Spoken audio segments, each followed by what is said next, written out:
नमस्कार। इस वीडियो में हम इग्नू एमएसडी कोर्स के पेपर कोड एमएसडी 01 में प्रीवियस ईयर क्वेश्चन पेपर देखने जा रहे हैं, क्योंकि आने वाले महीनों में हमारे एग्जाम्स हैं, तो उसके लिए हमें तैयारी करनी है। तो तैयारी करने के लिए सबसे आवश्यक बिंदु यह है कि हमें यह पता हो कि क्या टॉपिक्स इग्नू ज्यादा पूछता है या फिर कहाँ से क्वेश्चन ज्यादा एग्जाम में बनते हैं। तो उसे ही लेकर हम यहाँ पे जून 2020 से लेकर जून 2022 तक के प्रीवियस ईयर क्वेश्चन पेपर का ट्रेंड एनालिसिस करने जा रहे हैं, जिसमें हम देखेंगे कहाँ से क्वेश्चन ज्यादा बन रहे हैं, कौन कौन से टॉपिक ज्यादा इंपॉर्टेंट है। सो चलिए स्टार्ट करते हैं। सबसे पहला पेपर जो हमारे सामने है ये है एमएसडी 01 जून 2022 का, जो अभी अभी हुआ है। तो इसमें सबसे पहली चीज जो हमारे सामने है वह यह है कि हमें 4 प्रश्नों के उत्तर टोटल देने होते हैं।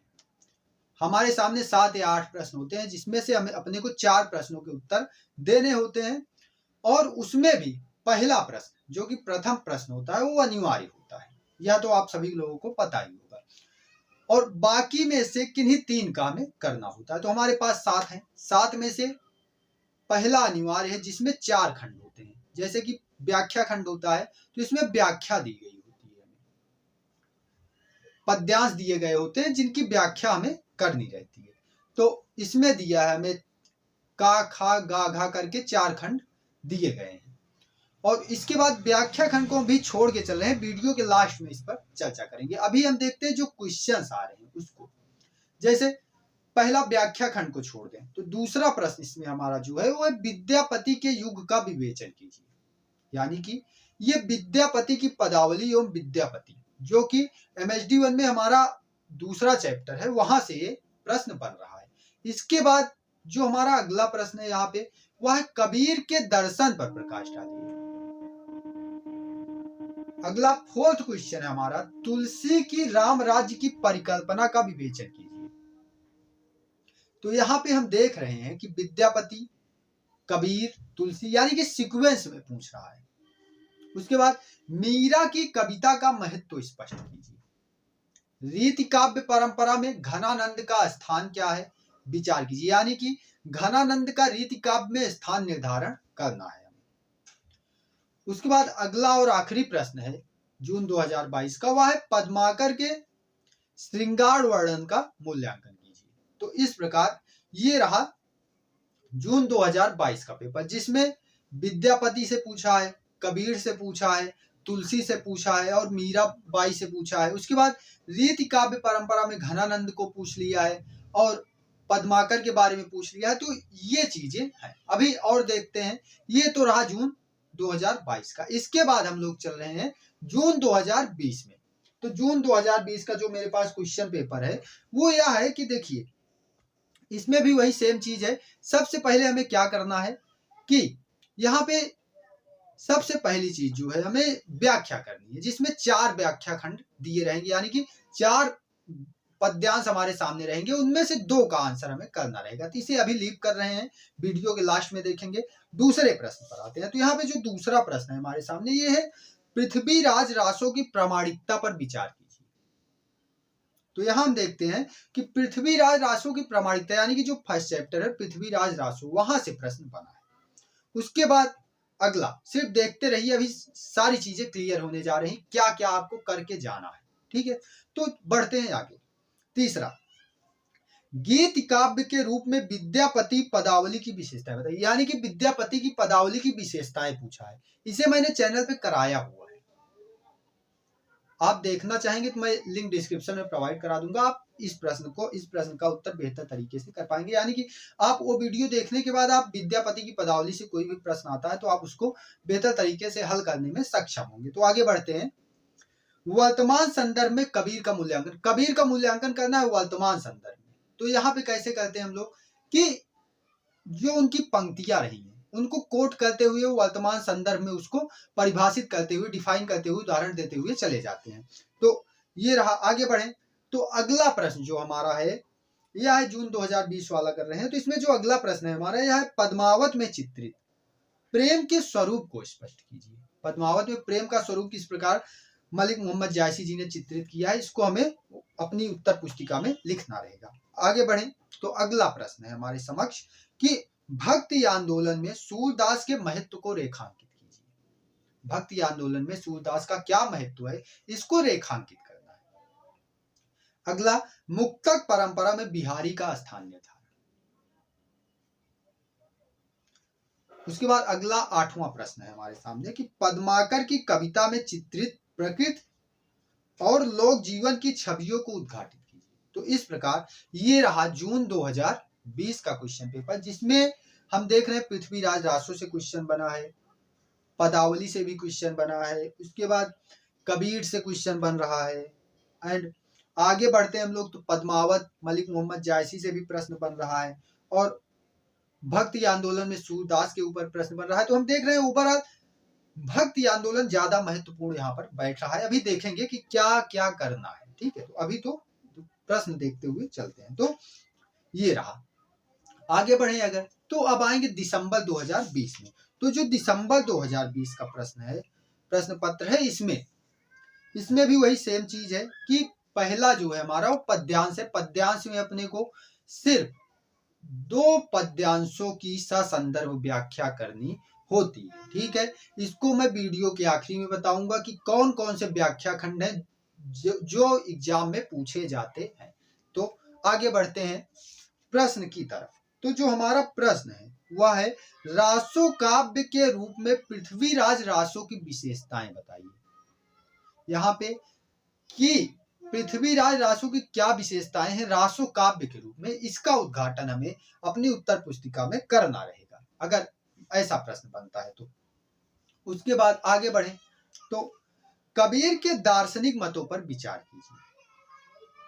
उसके बाद कवि के रूप में तुलसी का मूल्यांकन कीजिए। और अगला प्रश्न है हमारे सामने कि सूर सागर में सूरदास ने किन नवीन प्रसंगों की उद्भावना की, यानी कि किन नवीन प्रसंगों को उभारा है जो पहले देखने को नहीं मिलते। इसका 100 उदाहरण विवेचन कीजिए, यानी कि जो चीजें उन्होंने उद्घाटित की हैं, जो नई चीजें उद्घाटित की हैं, उसे परिभाषित करते, उसे लिखते हुए, उदाहरण देते हुए उसकी पुष्टि करते चले जाना है, ठीक है। आगे बढ़ते हैं।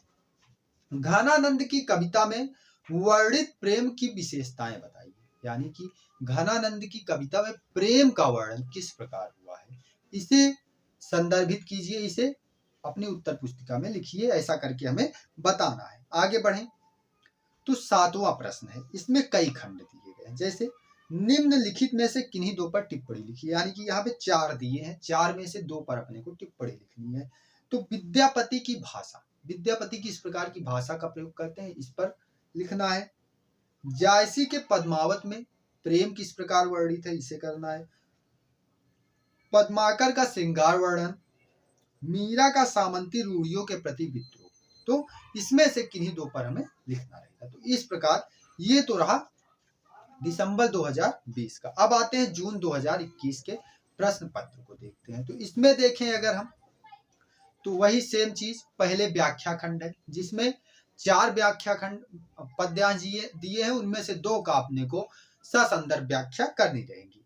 आगे बढ़े प्रश्न पत्र की तरफ। तो प्रश्न पत्र हमारा जो है, इसमें प्रश्न जो है हमारा दूसरा यह गीत काव्य के रूप में विद्यापति की पदावली की विशेषताएं बताइए। तो यहाँ पे हम देख रहे हैं कि पदावली की विशेषताएं, यानी कि पिछले 4 पेपर में कम से कम 2 से 3 बार पूछा है। आगे बढ़े, कवि के रूप में जायसी का मूल्यांकन कीजिए। जायसी पर भी लगातार प्रश्न बनता चला रहा है। उसके बाद मीरा की भक्ति के प्रमुख पक्षों पर विचार कीजिए। मीरा की भक्ति किस प्रकार की रही है, इसके प्रमुख पक्षों पर हमें विचार करना है। आगे बढ़े, तुलसी के काव्य में चित्रित तत्कालीन समाज का 100 उदाहरण वर्णन कीजिए। अगला प्रश्न है 6ठा, मुक्तक काव्य परंपरा में बिहारी का स्थान निर्धारण कीजिए। पीछे भी पूछ रखा है, यहाँ भी पूछा है, ठीक है। आगे बढ़ते हैं। 7वां एवं आखिरी प्रश्न जो है वह है निम्नलिखित में से किन्हीं 2 पर टिप्पणियां कीजिए। तो यहां पर पद्माकर के काव्य में लोक जीवन, घनानंद की कविता में प्रेम, कबीर के राम एवं अष्टछाप तथा सूरदास। तो यहां पर ये 4 चीजें दी गई हैं जिनमें से किसी दो का हमें उत्तर लिखना रहेगा।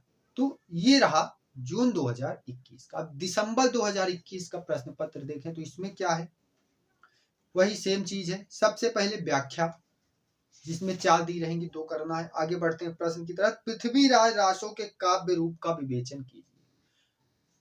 तो वीडियो चैनल पर अपलोडेड है, लिंक डिस्क्रिप्शन में प्रोवाइड कराऊंगा, आप इसको देख लीजिएगा अगर आपको सही लगता है तो। अदरवाइज आप कहीं से भी प्रिपरेशन कर सकते हैं, ठीक है। आगे बढ़े तो पृथ्वीराज रासो के काव्य रूप का विवेचन कीजिए, ये प्रश्न है। उसके बाद विद्यापति की भाषा की विशेषताएं बताइए। पीछे भी प्रश्न पूछा है, यहां भी आ रहा है। जायसी के पद्मावत की विषय वस्तु को स्पष्ट कीजिए। पीछे भी प्रश्न है, यहां भी। यानी कि हम देख रहे हैं पिछले 5 प्रश्न पत्रों में कई बार रासो पूछ रहा है, विद्यापति पदावलियां पूछ रहा है, और पद्मावत से प्रश्न पूछा जा रहा है। तो इस प्रकार हम देखते हुए चलते हैं। भक्ति आंदोलन में सूर का क्या महत्व है, पीछे भी प्रश्न आया है, यहां भी आ रहा है, ठीक है। तो यहां पर हमें एक अंदाजा लग जाता है कि क्या क्या हमें तैयार कर लेना चाहिए, क्या ज्यादा महत्वपूर्ण है, ठीक है। तो उसे हम देखते हुए यहाँ पे चलेंगे। तो ये रहा प्रश्न पत्र। इसमें 2 प्रश्न और बचे हैं, जैसे मीरा के विरह वर्णन की विशेषताएं बताइए, घनानंद की कविता में वर्णित प्रेम का स्वरूप बताइए। तो इस प्रकार ये रही चीज। अब इसमें आवश्यक जो है वह क्या है, क्या पढ़ें, तो इसके लिए हमने देखा कि पृथ्वीराज रासो से प्रश्न बन रहा है लगातार। यानी कि हम देख रहे हैं सीक्वेंस में प्रश्न पूछता है, चाहे MHD 2 की बात करें, 3 की बात करें, 4 की बात करें, 1 की बात करें, किसी भी कोर्स की बात करें MHD की। तो यहां पर जो है इग्नू सीक्वेंस में क्वेश्चन पूछता है, यानी कि पहले चैप्टर से, दूसरे चैप्टर से, तीसरे चैप्टर से। अगर कभी पहले चैप्टर से नहीं पूछा, दूसरे चैप्टर से स्टार्ट करेगा। अगर मान लो पहले में पूछा है, पहले से पूछ लिया, दूसरे से नहीं पूछ रहा, तीसरे से पूछेगा। ऐसा नहीं है कि पहला प्रश्न पूछेगा फिर लास्ट में आखिरी चैप्टर चाहे पूछेगा, ऐसा नहीं करता, ठीक है। तो आगे बढ़ते हैं। तो इसमें करना क्या है, सबसे पहली चीज पृथ्वीराज रासो वाला चैप्टर अपने को एक बार बुक से पढ़ लेना है, क्योंकि मैक्सिमम 1 आवर लगने वाला है। अगर आप बेहतर तरीके से करेंगे तब 1 घंटा लगेगा, नहीं तो आधे घंटे 40 मिनट में कंप्लीट हो जाएगा। तो 1 घंटे में अगर आप उस चैप्टर को पढ़ लेंगे तो आपका बेसिक एकदम माइंड में क्लियर हो जाएगा कि कैसे करना है। तो आप हेल्थ बुक से पढ़ें या इग्नू बुक से पढ़ें, फिर कहीं से भी पढ़ें, वो मैटर नहीं करता। लेकिन अगर एक बार आप इस चैप्टर को बुक से पढ़ लेंगे, इग्नू वाली बुक से, तो आपका बेसिक क्लियर हो जाएगा और आपके माइंड में इमेज बनती चली जाएगी और आप बेहतर तरीके से यहाँ से कोई भी प्रश्न आता है तो आप करने में सक्षम होंगे। उसके बाद दूसरी चीज आती है विद्यापति की पदावली, इसको भी कर लेना है। यहाँ पे हमें विद्यापति की भाषा, विद्यापति की पदावली विशेषताएं और उसमें जो भी वर्णन है वो सारी चीजें हमें इस चैप्टर के अंदर मिल जाएंगी। अगर आप इग्नू बुक से करने का टाइम आपके पास नहीं है तो हेल्थ बुक की मदद भी ले सकते हैं, बेहतर तरीके से हेल्थ बुक में भी दिया गया है। तो ये 2 चीजें हो गई। इसके बाद आगे बात करते हैं। और अगर आपके पास समय का अभाव रहेगा तो मैं कुछ वीडियोस लेके आऊंगा, जितना संभव हो सकेगा मैं कराने की कोशिश करूंगा। जैसे कि हमने MHD 2, MHD 3, MHD 4 करा रखा है, यानी कि पेपर के 3-4 दिन पहले मैंने सारी चीजें करा दी थी। और जो स्टूडेंट एग्जाम देके आए उन्होंने बताया है कि बेहतर परफॉर्म किए हैं एग्जाम में इन वीडियोस को देखकर। जो साल भर जिनकी तैयारी नहीं हुई थी इन वीडियोस को देखकर गए और बेहतर तरीके से अपने एग्जामिनेशन हॉल में बेहतर तरीके से अपनी उत्तर पुस्तिका में उत्तर लिखकर आए। तो हम बात कर रहे थे कि कौन कौन से टॉपिक पढ़ने हैं। तो अपने को पढ़ लेना है पृथ्वीराज रासो, विद्यापति पदावलियां और भक्ति आंदोलन में थोड़ा सा अपने को देख लेना है, क्योंकि यहाँ से कई प्रश्न बनते हैं। सूर से बनता है, कबीर से बनता है, मीरा से बनता है। तो अगर हम इसको देखे रहेंगे तो यहाँ से एक ना एक प्रश्न अपने को मिल ही जाना है। एक क्या 2 प्रश्न मिलेगा यहाँ से। तो सिर्फ करना कितना प्रश्न है, 3। एक तो व्याख्या खंड है जो कि पहला है, वो अनिवार्य है, उसको तो करना ही। उसके बाद 3 अपने को करने हैं, बाकी जो प्रश्न हमारे बचेंगे, ठीक है। तो हमारे पास 7 या 8 होते हैं, तो पहला निकाल दीजिए तो हमारे पास 6 या 7 प्रश्न बचते हैं, जिसमें से 3 अपने को निकालना रहेगा, 3 का आंसर करना रहेगा। तो ज्यादा मुश्किल नहीं होता, अगर थोड़ी सी पढ़ाई हम किए हैं तो बेहतर तरीके से कर सकते हैं।